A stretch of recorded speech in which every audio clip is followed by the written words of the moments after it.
नमस्कार सभी को स्वागत है मेरे YouTube चैनल पीयूष मिश्र 13 पर। और आज हम बात करने वाले हैं वेद व्यास के महाभारत का जो 81वां विषय है उसके बारे में आज हम बात करेंगे। उससे पहले प्लीज़ चैनल को सब्सक्राइब कर लीजिए और सब्सक्राइब बटन के बगल में जो बेल आइकन है उसको भी प्रेस कर दीजिए ताकि मेरे वीडियोज़ को नोटिफिकेशन आपको बिल्कुल टाइम पर मिल जाए। वीडियो अच्छा लगे तो लाइक कीजिए और शेयर भी कीजिए आपके फ्रेंड्स और फैमिली के साथ ताकि हमारा चैनल ग्रो कर सके। तो चलिए आज की वीडियो की शुरुआत करते हैं। पर उससे पहले हम जानेंगे कि पिछले एपिसोड में क्या हुआ था। पिछले एपिसोड में हमने जाना था कि किस प्रकार भीष्म ने यहाँ पर कौरवों की शक्ति और पांडवों की शक्ति के बारे में भी बताया था। और वहाँ पर जो शकुनी के पुत्र थे उल्लूक, वो भी कैसे कौरवों का संदेश लेकर पांडवों के पास गए थे उससे पहले। और आखिर स्टोरी के आखिर तक आते आते भीष्म और कर्ण के बीच भी कुछ विवाद हो गया था, जहाँ पर दुर्योधन ने उनको समझाने की कोशिश की पर कर्ण नहीं समझे। और जब तक सेनापति थे युद्ध में तब तक कर्ण ने युद्ध में भाग नहीं लिया था। तो उसके बाद की स्टोरी आज हम कंटिन्यू करते हैं। भीष्म ने कौरवों के सामर्थ्य को वर्णन करते हुए कहा, कुरुराज, चाहे अर्जुन हो, श्री कृष्ण हो या कोई और योद्धा हो, मैं सबको युद्ध में रोक सकता हूँ, लेकिन मैं द्रुपद के पुत्र शिखंडी के विरुद्ध कभी भी हथियार का इस्तेमाल नहीं कर सकता। भीष्म की बातें सुनकर दुर्योधन सहित कौरवों के वीरों को आश्चर्य हुआ। उन्हें विश्वास ही नहीं हो रहा था कि भीष्म जैसे विश्व प्रसिद्ध योद्धा शिखंडी जैसे सामान्य योद्धा से नहीं लड़ सकते। दुर्योधन ने पूछा, पितामह, द्रुपद और बाकी सभी पांचाल के योद्धा को आप अकेले हरा सकते हैं, पर आप शिखंडी के खिलाफ हथियार का इस्तेमाल नहीं करेंगे, इसका क्या कारण है? भीष्म ने कहा, दुर्योधन, जिस दिन मैंने ब्रह्मचार्य की शपथ ली थी उसी दिन पृथ्वी के सभी राजाओं, देवताओं और पिता समान व्यक्ति के उपस्थिति में मैंने निर्णय लिया था कि मैं किसी स्त्री या पहले रह चुकी स्त्री के ऊपर हाथ नहीं उठाऊंगा। भीष्म ने यह कहकर शिखंडी की कहानी का वर्णन किया। और जो शिखंडी की ये कहानी है उसके बारे में अगर आपको डिटेल में जानना है तो आप इस वीडियो को देखने के बाद आप मेरे जो 12वां विषय था वीडियो उसमें आप जाकर देख सकते हैं। जो अम्बा का स्टोरी, मतलब शिखंडी का क्या स्टोरी था कि कैसे अम्बा से शिखंडी बनी थी। और उस स्टोरी का अगर मैं सारांश बताऊं, यही था कि विचित्र वीर्य के लिए भीष्म ने अंबिका और अंबालिका को हरण करके लाया था विचित्र वीर्य के लिए। पर वहाँ पर यही हुआ कि अम्बा चाहती थी कि वो शाल्वराज से विवाह करें और वहाँ पर शाल्व ने भी उनको इनकार कर दिया। और इस तरह विचित्र यानी भीष्म ने भी इनकार कर दिया उन्हें विवाह करने से या विचित्र वीर्य के साथ विवाह देने से। तो अम्बा वहीं पर घुसा होकर उन्होंने सोचा था कि मतलब मैं जैसे भी भीष्म की मृत्यु का कारण बनूंगी। तो उसके बाद जब अम्बा को दोनों ही पक्ष से रिजेक्ट कर दिया गया कि मतलब शाल्वराज के पक्ष से और भीष्म के पक्ष से भी, तब अम्बा ने परशुराम से सहायता मांगी थी। तब परशुराम ने इस पर सोच विचार किया और हस्तिनापुर की ओर निकल पड़े। भीष्म ने कुरु राज्य में परशुराम के आगमन की खबर सुनकर उनके उचित सत्कार की व्यवस्था की। बहुत से ब्राह्मण और पुजारियों को अपने साथ लेकर ऋषि परशुराम को उचित सम्मान दिया और स्वागत किया। परशुराम ने भीष्म का आतिथ्य स्वीकार नहीं किया और कहा, तुमने एक ब्रह्मचारी होकर भी काशी राजकन्या का हरण किया। तुम्हारे अपहरण के भय से शाल्व भी उन्हें स्वीकार नहीं कर रहे हैं। एक राजा की कन्या का ऐसा दुर्भाग्य अत्यंत दुखद है। मुझे उनमें कोई अपराध नजर नहीं आता। यदि तुम मुझे गुरु के रूप में स्वीकार करते हो तो मेरी खुशी के लिए इस निरपराधी कन्या को स्वीकार करो। भीष्म ने परशुराम का अनुरोध स्वीकार नहीं किया और उन्होंने कहा कि पराई कन्या को घर में स्थान देना सारे अधर्म की जड़ है। इसलिए उन्होंने ये कहकर साफ इनकार कर दिया कि वे उसे विचित्रवीर्य की पत्नी के रूप में स्वीकार नहीं कर सकते। तभी परशुराम ने कहा, भीष्म, तुम्हें अपने बल पर घमंड है। इस बल के घमंड से तुमने इस कन्या को अपहरण किया, लेकिन तुम्हारा घमंड टूटेगा। कुरुक्षेत्र को आओ। समस्त क्षत्रियों को परास्त करने वाले परशुराम के साथ तुम्हारी शक्ति की परीक्षा होगी।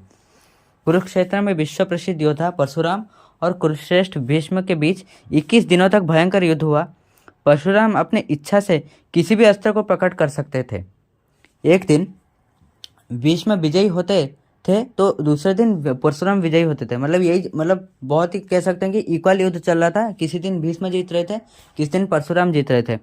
इसी प्रकार युद्ध का परिणाम निर्धारित ना किया जा सका, लेकिन आखिरकार परशुराम ने पराजय स्वीकार की।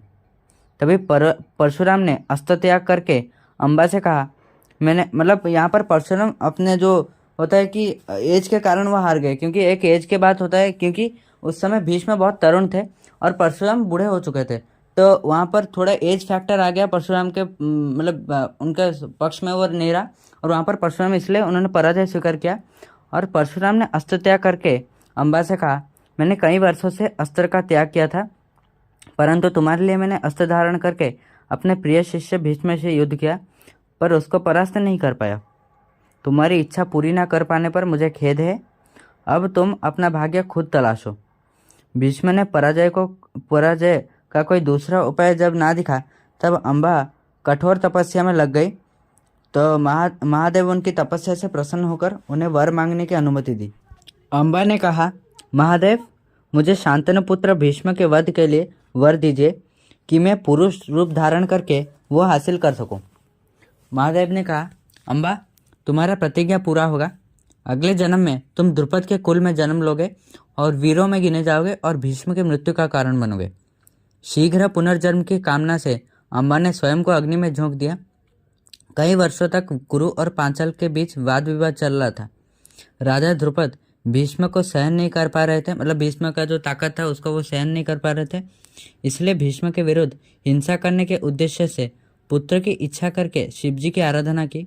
कौन? द्रुपद ने यहाँ पर आराधना की शिवजी की, क्योंकि द्रुपद का कोई पुत्र नहीं था। वे और उनकी रानी पुत्र लाभ के लिए इतने बेताब थे कि समय के साथ जब पांचाल के रानी को एक बेटी प्राप्त हुई, यानी वहाँ पर बेटी जन्म हुई, तो राजा और रानी दोनों ने घोषणा कर दी कि पुत्र जन्म हुआ है। हालांकि वहाँ पर बेटी जन्म हुई थी, पर वो इतने बेताब थे पुत्र के लिए कि उन्होंने पुत्र जन्म होकर भी उन्होंने बता दिया, चारों ओर घोषणा कर दी कि पुत्र जन्म हुआ है। एक लड़की को पुत्रत्व के बारे में सब कुछ सिखाया गया। उन्होंने द्रोण से शस्त्र विद्या सीखी, लेकिन युवावस्था के बाद कन्या को ज़्यादा देर छुपा के रखना असंभव हो गया। भारतवर्ष में पांचाल राज्य प्रसिद्ध था। द्रुपद ने चारों ओर घोषणा कर दी कि पांचाल के युवराज के लिए एक उपयुक्त कन्या की आवश्यकता है। दशन के राजा ने अपनी सुंदर पुत्री भेंट दी। द्रुपद की यह पुत्री, जो उनके पुत्र के रूप में जानी जाती थी, उसका नाम शिखंडी था। विवाह के कुछ दिन बाद दशन एक जगह है और उनके राजा थे। दशन के राजा को यह जानकर बहुत शर्म आई कि शिखंडी एक स्त्री है। दशन राजा हिरण्यवर्मा, दशन जो जगह थी उसके राजा का नाम हिरण्यवर्मा था। तो उनकी क्रोध की सीमा ना रही। उसने द्रुपद के धोखे का बदला लेने का निश्चय किया। जब राजा द्रुपद ने सुना कि दशन राजा आक्रमण करने वाले हैं, तो वह निराश होकर चिंता में पड़ गए। उन्होंने देखा कि बदनामी का डर युद्ध से भी बड़ा है। द्रुपद को बिना कोई समाधान ढूंढे चिंतित देखकर शिखंडी शर्मिंदा हुए। उन्होंने निश्चय किया कि जंगल में तपस्या करके वे पुरुष शरीर प्राप्त करेंगे, अन्यथा अपने प्राण त्याग देंगे। शिखंडी एक भयानक जंगल में गया और उसे एक पुराना घर दिखाई दिया। यह घर धुएं से भरा हुआ था और वहाँ सुनाकर नामक एक यक्ष रहता था। यक्ष का मतलब हम कह सकते हैं एक प्रकार से वो कुबेर के सेवक की तरह है, या हम कह सकते हैं कि वो वनों के रक्षक हैं, उसी प्रकार उनको यक्ष कहते हैं। और शिखंडी की हालत देखकर वे दयालु हो गए और पूछा कि वो उनकी किस प्रकार मदद कर सकते हैं। शिखंडी ने कहा, हे यक्ष, मैं एक असंभव काम करने को इच्छुक हूँ, तुम उसे नहीं कर सकते। यक्ष ने शिखंडी से कोई वर मांगने को कहा। शिखंडी ने सब कुछ विस्तार से बताया और कहा, यक्ष श्रेष्ठ, कृपया मुझे पुरुष बना दीजिए। यक्ष अभी थोड़े से चिंता में पड़ गए। उन्होंने कहा, मैं तुम्हारे लिए एक महिला का शरीर धारण करूंगा और अपने पुरुषत्व के सारे निशान अर्पित करूंगा। अपने पिता पर खतरा टल जाने के बाद तुम फिर आओगे और मुझे मेरा पुरुषत्व लौटा दोगे, ये तुम वचन दो। शिखंडी ने यह वचन देकर उनसे पुरुषत्व स्वीकार किया और पांचाल राज्य लौट आए। जब द्रुपद को शिखंडी से इस घटना का पता चला तो वह बहुत प्रसन्न हुए और उन्होंने दशन राजा के पास दूत भेजकर सूचित किया कि राजा भ्रम का शिकार हो गए हैं। हिरण्यवर्मा यानी दशन के जो राजा थे, उनके पुत्री ने भी अपने पिता को ऐसे ही समाचार भेजा। जंगल के बीच में स्तुनाकर ने स्त्री का शरीर धारण कर लिया और शिखंडी की प्रतीक्षा करने लगी। इसी समय यक्षराज कुबेर उस जंगल में घूमने आए जहाँ स्तुनाकन रहते थे और उनके दरवाजे पर पहुँचे, लेकिन लज्जा के कारण स्तुनाकन उन्हें स्वागत करने नहीं आए। यक्षराज के क्रोध की सीमा न रही। उन्होंने अपने अनुचरों यानी उनके साथ चलने वाले में से एक को सारी बात जानने के लिए अंदर भेजा और सब कुछ जानने के बाद उन्होंने क्रोध में श्राप दिया कि स्तुनाकन के स्त्री गुण ऐसे ही रहेंगे, मतलब जब तक वो नहीं मर जाते तब तक वो ऐसे ही स्त्री बनकर ही रहेंगे। तो स्तुनाकन बहुत परेशान हो गए और उन्होंने श्राप मुक्ति के लिए प्रार्थना की। तब कुबेर ने उनकी प्रार्थना सुनी और उन्होंने कहा कि शिखंडी के मृत्यु तक तुम्हारा स्त्री पात्र रहेगा, उसके बाद तुम पुरुष रूप में लौट आओगे, यानी शिखंडी की मृत्यु तक तुम ऐसे ही स्त्री बनकर रहोगे। कुछ दिन बाद शिखंडी अपना वादा निभाते हुए जंगल में आया और उसने यक्ष से जो सुना उस पर उसे विश्वास ही नहीं हुआ। उनको पुरुष शरीर देने के कारण उन्होंने महादेव, यक्ष और कुबेर के प्रति यहाँ पर कृतज्ञता व्यक्त की। इसी प्रकार शिखंडी जो अपने पिछले जन्म में एक महिला के रूप में पैदा हुआ था और बाद में भी एक महिला के रूप में पैदा होकर वो पुरुष बन गया, भीष्म के मृत्यु का कारण बना। आशा करता हूँ आपको ये वीडियो अच्छा लगा और वीडियो को आखिरी तक देखने के लिए बहुत बहुत धन्यवाद। जाते जाते प्लीज़ वीडियो को चैनल को सब्सक्राइब करके जाइएगा। और अगर आपको अम्बा के बारे में और भी डिटेल में जानना है तो मैंने डिस्क्रिप्शन में वो लिंक दे दिया है, चैप्टर 12 का जो वीडियो है वहाँ पर आप जाकर देख सकते हैं वो पूरा डिटेल क्या था अम्बा के बारे में स्टोरी। और आज के लिए बस इतना है। और प्लीज़ वीडियो अच्छा लगा तो प्लीज़ लाइक करके जाइएगा और वीडियो को प्लीज़ शेयर कीजिए आपके फ्रेंड्स और फैमिली के साथ ताकि हमारे चैनल को कर सके। तो आज के लिए बस इतना ही। नमस्कार।